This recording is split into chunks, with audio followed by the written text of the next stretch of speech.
BrainInt. Thank you. Yeah, good morning. So Sandy tells me that I'm the only thing staying between you and Il Café.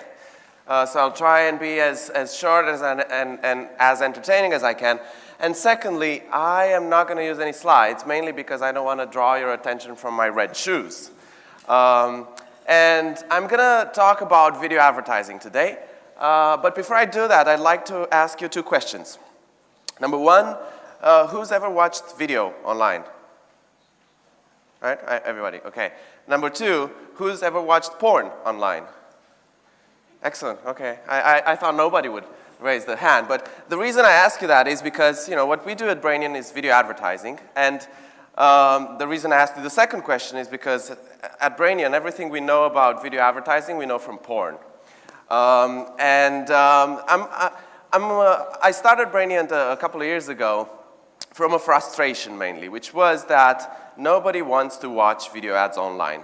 Video ads are annoying. You're going to go on whatever, italiauno.it, and you're going to try and watch a video, and before you have your video, you need to watch a 15 or 30 seconds ad, which is annoying. Or you go on YouTube and you want to watch a video and you get a pre-roll, which is annoying. So we said, okay, people don't want to watch videos online, so what could we do about that? So we looked at video ads and we said, okay, if there's no choice because producers need to be paid for video content somehow, therefore they need to serve ads, let's try and make the ads better. So what we did is said, okay, let's make video ads interactive because people want to interact with stuff, therefore theoretically they should want to interact with video content. So I said, okay, let's make video interactive. So what does that mean, right? How do we do it? So we went to brands and said, you're BMW and you're serving video ads online. What if we gave you the ability to put interactivity within your video so that when people watch it on whatever they're watching a video on, Italia Uno or on YouTube, they can book a test drive, or they can download a brochure, or they can see more photos, more videos, they can interact with the brand within the actual video.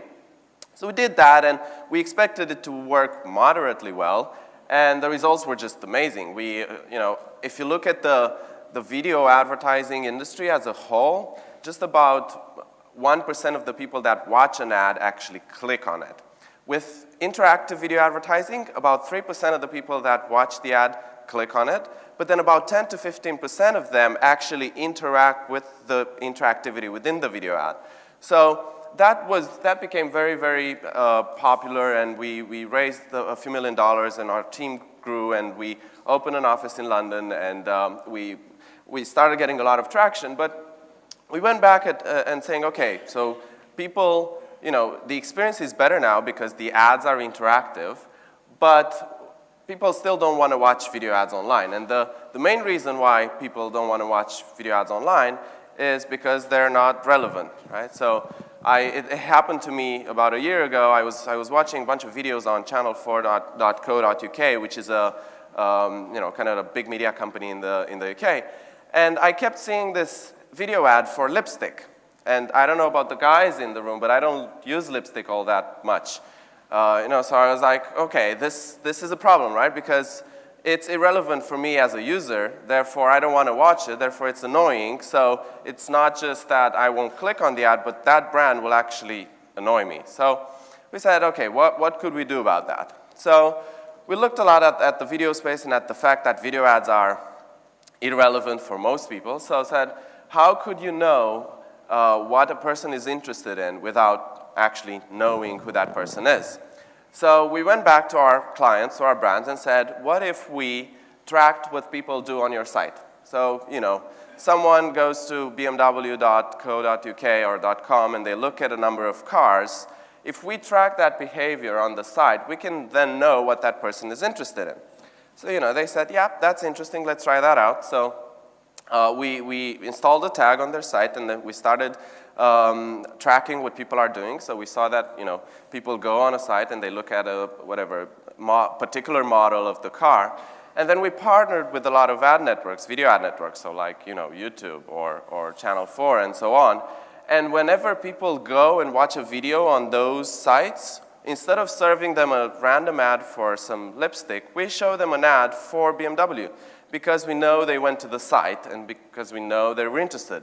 And not just that, but we show them an ad for a car that they expressed interest in on the site. So this is, in advertising terms, this is called audience targeting.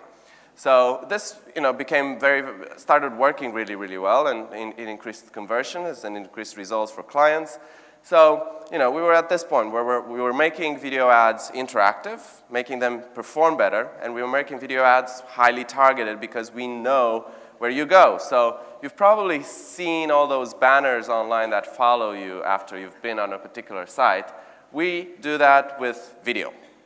And then we looked at that and said, this is great, it's improving, we're making the experience for people better, and we're making videos relevant for people and we're making them interactive, therefore they can engage with them, but that's not enough. So we went back to our brands and said, okay, what if we personalized the experience for every single viewer that is watching the ad, so actually create video ads in real time based on what we know about a person.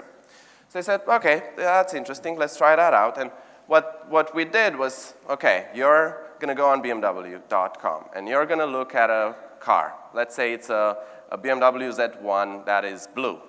And then we know that you're from London. So when we serve you the ad now, we show you an ad that is for BMW Z1, BMW is blue, and at the end of the ad, we show a map with the nearest locations to London, and then you can actually click and book a test drive.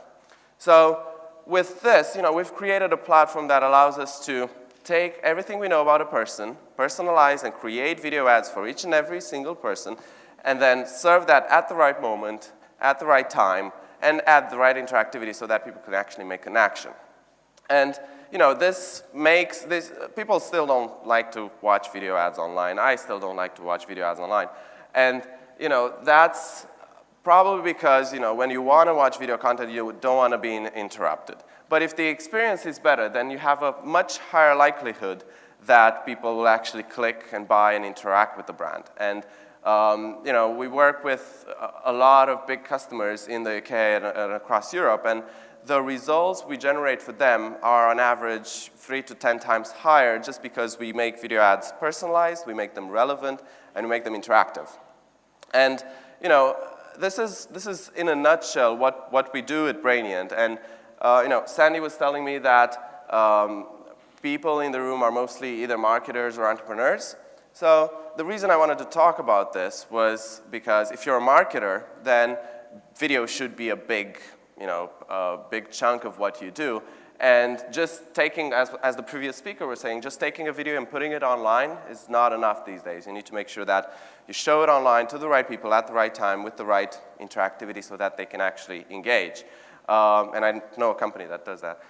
If you're an entrepreneur, then if you look at the video advertising market as a whole, not just digital, but TV, it's a $160 billion market. And that, all that money that right now is mostly distributed on TV is shifting to digital, it's shifting online, which opens a lot of opportunity for entrepreneurs who want to, maybe don't have an idea and they want to get into a space. And I think when you're an entrepreneur, one of the most important things you can do is pick the largest market you can find. And these days, the largest market you can find is video because of the fact that TV is the largest market in the world.